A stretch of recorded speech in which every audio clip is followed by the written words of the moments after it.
প্রচার প্রকাশনা সম্পাদক আমাদের একাব্বর ভাই, আমাদের সিনিয়র সদস্য আলম হোসেন ভাই, নিজাম ভাই, মনির ভাই, জাহাঙ্গীর ভাই, সেলিম ভাই সহ আমার সামনে সকল প্রবীণ সাংবাদিক ভাইরা, সবাইকে আর একবার আমি এই বিজয় দিবসের শুভেচ্ছা জানাচ্ছি। আমরা 2020 সালে সংগঠনটা আনুষ্ঠানিকভাবে সাংগঠনিকভাবে আমরা যাত্রা শুরু করেছি। তার আগে সালাম ভাই বললেন যে আমাদের প্রয়াত এক নেতা খন্দকার আতাউল হক ভাই, ইত্তেফাকের কালাম ভাই, আরও কয়েকজন আছে, এরা সবাই মিলে তারা এটা আলোচনা করছে এবং পরবর্তী সময় 2020 সালে এটা সাংগঠনিকভাবে আমরা রূপ দিয়েছি। আপনারা জানেন এটার ইতিহাস, আমি নতুন করে বলতে চাই না। তবে আমার কিছু ভাইয়েরা নতুন আবেদন করছে, সালাম ভাই বললেন, তাদেরকে আমি তাদের উদ্দেশ্যে বলছি। আর এই সংগঠনটা যখন আমরা দাঁড় করাই তখন কিন্তু অনেককে আমরা বলেছি। আজকে একটা প্রশ্ন কে জানি করলেন যে একটা গ্রুপের আর একটা গ্রুপ, এখানে কোনো গ্রুপ নাই। আমরা যখন সংগঠন দাঁড় করেছি তখনও এই 2 ইউনিয়ন থেকেই আমরা লোক নিয়ে হয়তো ছিল আর এক নেন, কিন্তু যারা আগ্রহী অনেককে বলা হয়েছে কিন্তু আগ্রহ কেউ দেখায় নাই। তারা একটা কথা বলছে, তো ইউনিয়ন করে কিছু পাই না, আরে বুড়া দল, ঠিক এইভাবে তারা বিভিন্ন ধরনের কথা বিকৃত ভাবে, হ্যাঁ, ব্যঙ্গাত্মক ভাবে তারা কথা বলছে। আমরা বলছি ভাই বলো, আমরা বুড়ারা কজন আছি, আমরা একটু করি, দেখি না কি হয়। আজকে এই করেও হাঁটি হাঁটি পা করেও আজকে আমরা এখানে ধরেন 50 জন আমরা উপস্থিত হয়েছি। শীতের কারণে আসার কথা ছিল 100, শীতের কারণে অনেকে আসতে পারেন নাই, এই জন্য তাদেরকে দোষ দিন এখানে আবহাওয়ার জন্য এটা। কিন্তু যারা কষ্ট করে আসছেন আমি অত্যন্ত খুশি হয়েছি। এটা আমার এলাকা, আর পদ্মার পারে আপনারা আছেন, একটু দেখে যাচ্ছেন। আমি আপনাদেরকে আসলে সবার আমি অভিনন্দন জানাচ্ছি, সবাইকে আমার তরফ থেকে, দুয়ারের তরফ থেকে। আপনারা যাবেন না, আমার বাড়ি রাস্তার পাশেই। আপনারা যদি একটু নাই চাটা খাইয়ে দিতে পারেন তাও আপনাদেরকে স্বাগত।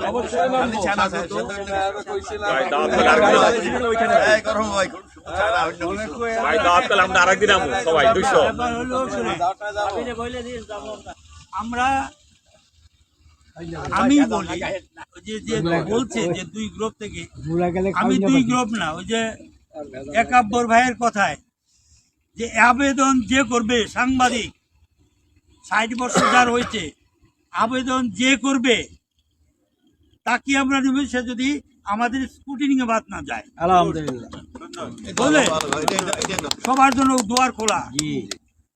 কারণ হলো আজকে যে সংগঠনে আমরা হাঁটি হাঁটি পা করে আমরা এখানে আসছি, আর যে কথাগুলি আমার সেক্রেটারি তো বলছেন যে আমাদের অগ্রগতি, আমরা 3টা দাবি নিয়ে আমরা এটা শুরু করছিলাম যে আমাদের 20,000 টাকা প্রত্যেককে ভাতা দিতে হবে মাসে, 5 লক্ষ টাকা একজন সাংবাদিক মারা গেলে তাকে তার পরিবারকে দিতে হবে, সেখানে 3 লক্ষ টাকা দিতে। এখন কি 5 লক্ষ হয় নাই? এই একটা প্রস্তাব। আর একটা জাতীয়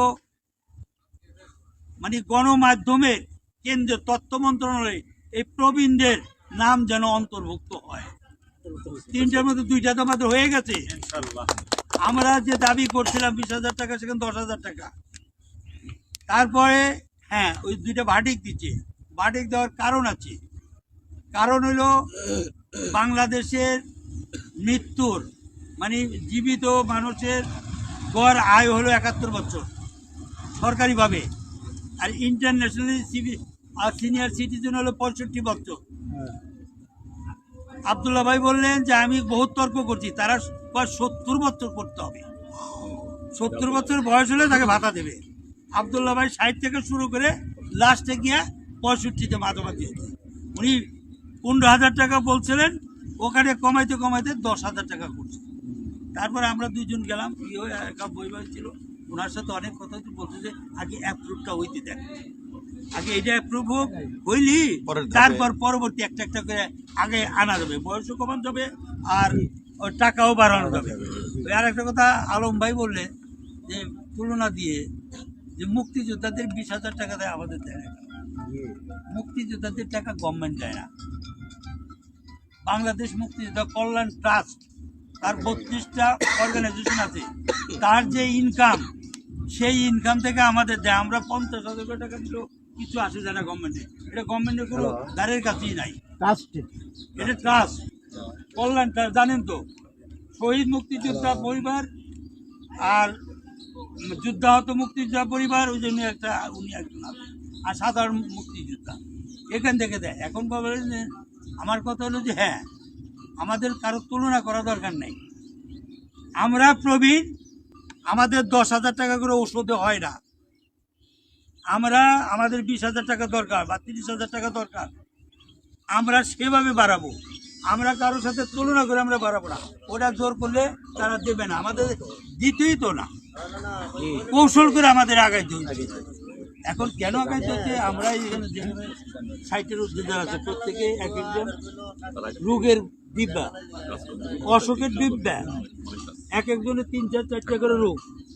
আমি বাইপাস করছি, আমি হার্নিয়ার অপারেশন করছি, এখন আমার হাতে পায়ে ব্যথা হয়, কি হয়, কি করবো? 20,000 টাকা আমার দেয়, 20,000 টাকা আমাকে 2 জনের ওষুধ হয় না, ঘরে বাইরে 2 জনের ওষুধ হয় না, কি বলবো বলেন? হ্যাঁ, জায়গা এখন ব্যাপার হলো ওখানে আমাদের কথা যে দাবি করছেন, আগে অ্যাপ্রুভটা হোক, হইলে আমরা আগাবো। তবে ওই একটা কথাই আমার দুঃখ লাগে মাঝে মাঝে, আর একটা কথা, আমরা সংগঠন করি কেন? সংগঠনটা তো করি আমরা, একটা সংগঠন মানে একটা পরিবার মানে বড় পরিবার। এই বড় পরিবার হলে পরস্পরের প্রতি আমাদের যোগাযোগ, আমাদের খোঁজ খবর, কে অসুখ হইলো, কার বাড়ি কি হইলো, এই খোঁজ খবর করে নিতে হয়। কিন্তু আন্তরিকভাবে আমি দুঃখিত এই কারণে যে আমার সেক্রেটারি এবার আবারও পা ভাইঙ্গা 2 মাস পরে রয়েছে, খবর নেয় না কেউ, টেলিফোন পর্যন্ত করে নাই। 2-4 জন করছে, 2-4 জন করছে, কিন্তু উচিত তো প্রত্যেকের টেলিফোন করা, তাকে দেখা, সে তো আমাদের চালক, আমাদের সংগঠন, আমি একজন, সে একজন, আমরা যে 22 জন আছি, 21 জন, আমরা প্রত্যেকেই তো চালক। আমাদের মধ্যে আমরাই খোঁজ খবর অনেকেই রাখি, এইটা ঠিক না। আমার কথা হইলো আমরা এই সংগঠনটা কেন করি? সুখ দুঃখে। আজ আমি আমার পারিষদ বর্গ নিয়ে আজকে 5 বছর যাব আমরা যে আন্দোলন করে এই পর্যন্ত আসছি, কিন্তু সারা বাংলাদেশের 60 ঊর্ধ্ব বয়স্ক সাংবাদিকরা এর সুযোগটা নিবে। কিন্তু আন্দোলন তো করছি আমরা, ক্রেডিবিলিটি কিন্তু আমাদেরকে দেবে না। আমার আরো দুঃখ লাগে, আমরা 2 জনে ইয়েদেরকে বলে আসি যে আমার একজন প্রবীণ অ্যাপ্লিকেশন করার জন্য বাদ জানা, কিন্তু তারা ভাতা ঠিকই পায়, জানায় না, না জানায় সালাম ভাইকে না জানায় আমাকে,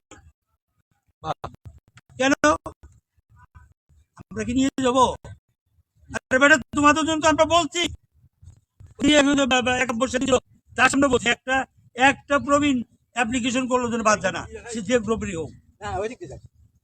এইগুলি আমাদের শোনেন, এইটা সিম্পেথিটা এইটা থাকতে হবে। এটা যদি না থাকে তাহলে তো অকৃতজ্ঞতা হয়ে যায়।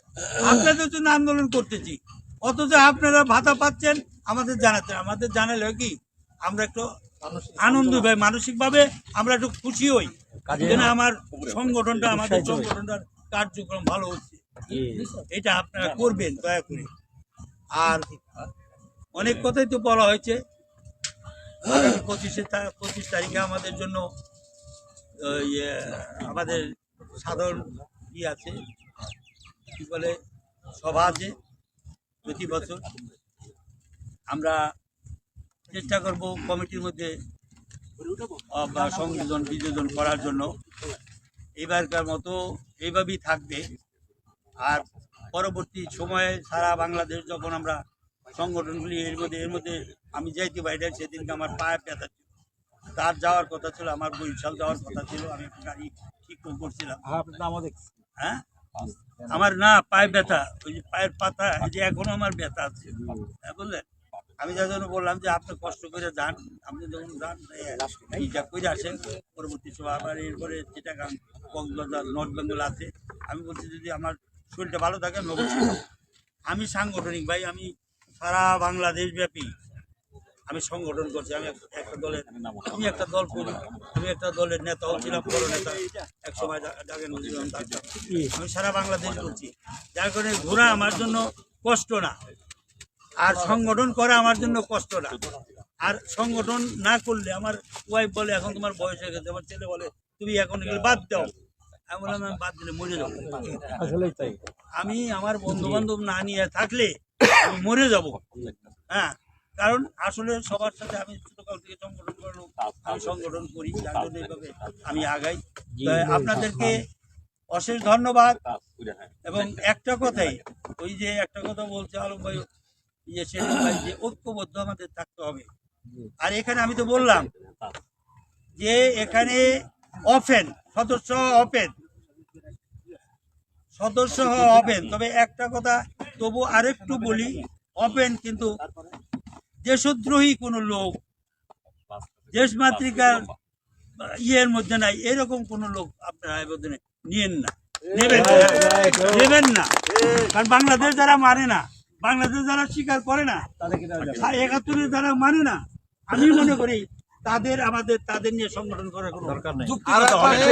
তাতে আমি থাকি বা না বলেন কেন বললাম আজকে এই বাংলাদেশটাকে আনার জন্য 1971 সালে কি করতে হয়েছে আমার লেখা আমি লিখি।